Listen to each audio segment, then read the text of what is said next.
Hello everyone. आज के इस वीडियो में हम लोग देखेंगे आप लोग को जो NMMS, ठीक है, राष्ट्रीय प्रतिभा खोज की जो परीक्षा होने वाली है 18 दिसंबर को, उसके लिए हम लोग देखेंगे इतिहास का मोस्ट इम्पोर्टेंट क्वेश्चन जो आपकी आने वाला प्रतिभा खोज के लिए काफ़ी उपयोगी महत्वपूर्ण साबित होगा। अगर आप लोग इस वीडियो को देख लेते हैं तो आप लोग को यहाँ पर बहुत ज़्यादा इम्पोर्टेंट क्वेश्चन मिलेगा, ठीक है। तो आप लोग इसे याद कर लीजिएगा, साथ ही आप लोग कमेंट करते जाइएगा, जो आपको पता होगा उसे कमेंट कीजिएगा। तो देखिए हमारा क्वेश्चन है यहाँ पर, अंग्रेजी ईस्ट इंडिया कंपनी की स्थापना की गई थी। और हाँ, आपके लिए एक महत्वपूर्ण सूचना, अगर आप लोग प्रतिभा खोज का रोज रोज लाइव लेना चाहते हैं, ठीक है, आप लोग एक चैनल डिस्क्रिप्शन में उसका लिंक दिया गया है, उसे जाकर उस विजिट कर ले।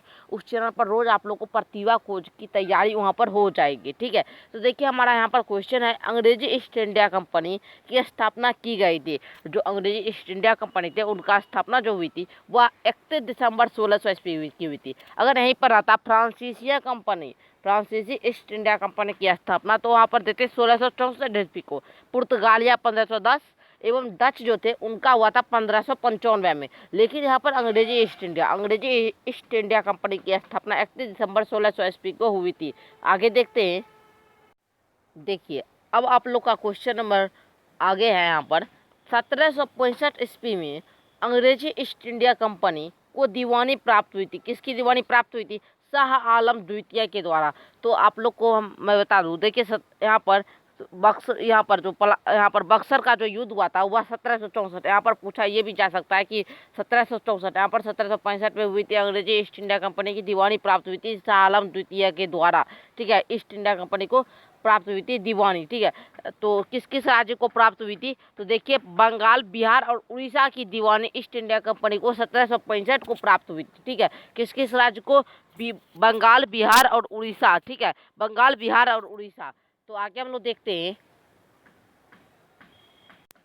अब आप लोग का क्वेश्चन है आगे, टीपू सुल्तान मैसूर का शासक था। टीपू सुल्तान जो था वह मैसूर का शासक बना तो 1782 में बना। यहीं पर आता टीपू सुल्तान जो था वह मैसूर का, उनकी मृत्यु कब हुई? तो टीपू सुल्तान की मृत्यु 1799 में हुई थी, ठीक है। और टीपू सुल्तान के पिता का नाम था हैदर अली। हैदर अली के पुत्र थे टीपू सुल्तान, ठीक है। हैदर अली के पुत्र कौन थे? टीपू सुल्तान। और ये मैसूर का शासक बने थे 1782 ईस्वी में। इनकी मृत्यु 1799 ईस्वी में हुई थी। आगे आप लोग का क्वेश्चन है यहाँ पर, निम्नलिखित बंदोबस्तों में किससे जमींदार भू राजस्व संग्रह करने के मध्यस्थ व्यक्ति के रूप में था? तो अस्थाई बंदोबस्त, इसका 3 नंबर आप लोग का राइट हो जाएगा। तो देखिए एक बात आप लोग के लिए बहुत ही ज़्यादा इम्पोर्टेंट है, अस्थाई बंदोबस्त की खोज किसने की थी?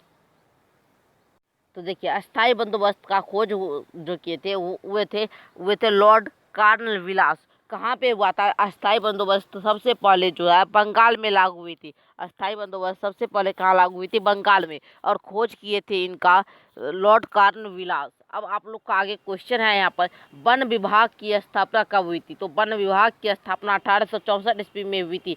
तो वन विभाग की स्थापना 1864 ईस्वी में। बच्चे देखिए कहाँ पर कंफ्यूज करते हैं, बच्चे यहाँ पर कंफ्यूज करते हैं। यहाँ पर दे देता है, अगर दे देता है वन अधिनियम कब बना? तो 1865 ईस्वी में। मात्र 1 साल का अंतर है। लेकिन यहाँ पर कंफ्यूजन हो जाता है कि वन विभाग और वन अधिनियम। तो वन विभाग की स्थापना 1864 ईस्वी में हुई थी और वन अधिनियम जो बना था वो 1865 ईस्वी को बना था, ठीक है। अब देखिए आगे आप लोग का क्वेश्चन है, नील दर्पण की रचना की गई। नील दर्पण की रचना की गई, तो नील दर्पण की रचना दीनबंधु मित्र के द्वारा की गई थी, ठीक है, दीनबंधु मित्र। आगे आप लोग का क्वेश्चन है, जतरा भगत संबंधित था, किससे संबंधित था? संथाल विद्रोह से। अब देखिए अब यहाँ पर आप लोग का क्वेश्चन है, सती प्रथा का उन्मूलन हुआ, यानी कि सती प्रथा का अंत हुआ तो 1829 ईस्वी में हुआ था। अगर देखिए सती प्रथा का अंत जो हुआ था वह 1829 यहाँ पर हुआ था 1829 में, ठीक है। किसने किया? तो लॉर्ड विलियम बेंटिक ने। देखिए यहाँ पर पूछा जाता सती प्रथा का उन्मूलन होने में सबसे पहले किनका योगदान था? तो राजा राम मोहन राय का योगदान था। इन्होंने सबसे पहले जो है यही अपना योगदान देकर इन्हें अंत करवाए सती प्रथा का। अब आप लोग का आगे क्वेश्चन है, आंदोलन की शुरुआत की गई थी? किसके द्वारा की गई थी? तो ईवी रामास्वामी नायकर के द्वारा, जिसे हम लोग पेरियार नाम से भी जानते हैं। ठीक है, यहाँ पर अगर आप लोग को पेरियार दे देता है, इनका पूरा नाम था ईवी रामास्वामी नायकर। ठीक है, तो पेरियार भी यहाँ पर इनका शॉर्ट नाम हम लोग पेरियार के नाम से भी जानते हैं इन्हें। अब आता है आप लोग का क्वेश्चन, जमालपुर प्रसिद्ध है, तो जमालपुर जो है वह प्रसिद्ध है रेलवे कार्यशाला के लिए। जमालपुर किसके लिए प्रसिद्ध है? रेलवे कार्यशाला के लिए। आगे आप लोग का क्वेश्चन है, भारतीय राष्ट्रीय कांग्रेस के प्रथम अध्यक्ष कौन थे? WC बनर्जी। देखिए, भारतीय राष्ट्रीय कांग्रेस के प्रथम अध्यक्ष थे WC बनर्जी। और भारतीय राष्ट्रीय कांग्रेस की स्थापना 28 दिसंबर 1885 ईस्वी को हुई थी। और कौन किए तो एओ ह्यूम किए थे भारतीय राष्ट्रीय कांग्रेस की स्थापना। और इनके पहले अध्यक्ष जो थे WC बनर्जी थे। ठीक है, अब देखिए यहाँ पर है, हरिजन सेवक संघ की स्थापना किसने की? तो हरिजन सेवक संघ की स्थापना महात्मा गांधी ने किए थे। अब फ्रेंड्स, हम लोग नागरिक शास्त्र का भी कुछ क्वेश्चन देख लेते हैं। तो देखिए यहाँ पर है, निम्नलिखित में से कौन विशेषता भारतीय संविधान की है? तो विशेषता दोहरी नागरिकता जो है ये भारतीय संविधान की विशेषता है। अब आप लोग का क्वेश्चन है, भारत का राष्ट्रपति होता है नाम मात्र का प्रधान, ये भी सही है। वास्तविक प्रधान तो होता ही नहीं है, ये गलती हो गया। राजनीतिक प्रधान ये भी नहीं होगा। देखिए, नाम मात्र का प्रधान होता है एवं संवैधानिक प्रधान भी होता है। ठीक है, नाम मात्र का प्रधान एवं संवैधानिक प्रधान होता है, नाम मात्र का प्रधान एवं संवैधानिक प्रधान। ठीक है, वास्तविक प्रधान होते हैं प्रधानमंत्री। ठीक है, 61 नंबर क्वेश्चन है आप लोग का, लोकसभा और राज्यसभा की संयुक्त बैठक को कौन बुलाता है? तो राष्ट्रपति बुलाते हैं। ठीक है, लोकसभा और राज्यसभा की संयुक्त बैठक राष्ट्रपति बुलाते हैं। आगे आप लोग का क्वेश्चन है, योजना आयोग का अध्यक्ष कौन होता है? योजना आयोग का अध्यक्ष कौन होता है? प्रधानमंत्री। ठीक है, योजना आयोग का अध्यक्ष प्रधानमंत्री ही होते हैं। तो देखिए, यहाँ पर पूछा जा सकता है, नीति आयोग की स्थापना कब हुई थी? तो नीति आयोग की स्थापना 1951 में हुई थी। ठीक है, 1951 ईस्वी में। अब आप लोग का आगे क्वेश्चन है, भारत में पंचायती राज व्यवस्था आधारित है? तो देखिए, यहाँ पर आप लोग का आंसर है प्रजातांत्रिक विकेंद्रीकरण पर। भारत में जो पंचायती राज व्यवस्था आधारित है वह है प्रजातांत्रिक विकेंद्रीकरण पर।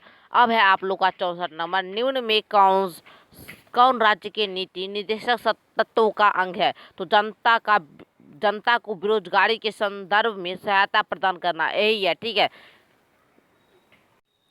देखिए, अब आप लोग का यहाँ पर 65 नंबर क्वेश्चन है। देखिए, एग्जाम में क्या हम लोग गलती करते हैं कि हम लोग सारे ऑप्शन को नहीं पढ़ते। तो आप लोग को सारे ऑप्शन को पढ़ना है, तब आप लोग को विकल्प को आप लोग को रंगना है। ठीक है, तो देखिए यहाँ पर हमारा क्वेश्चन है, भारत का प्रधानमंत्री लोकसभा द्वारा निर्वाचित होता है, तो ये गलत हो जाएगा। लोकसभा द्वारा निर्वाचित नहीं होता है।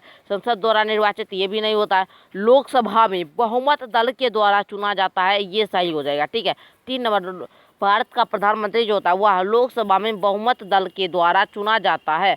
आगे आप लोग का 66 नंबर क्वेश्चन है, निम्नलिखित में से कौन मौलिक कर्तव्यों की श्रेणी में नहीं है? तो देखिए, राष्ट्रीय महत्व के स्मारकों एवं स्थानों पर संरक्षण करना, ये नहीं है। ठीक है, यही आप लोग का हो जाएगा 3 नंबर ऑप्शन। अब देता है, अब क्वेश्चन है आप लोग का, भारतीय राष्ट्रपति का कार्यकाल 5 वर्ष का होता है। ठीक है, भारत का राष्ट्रपति जो होते हैं उनका कार्यकाल 5 वर्षों का होता है।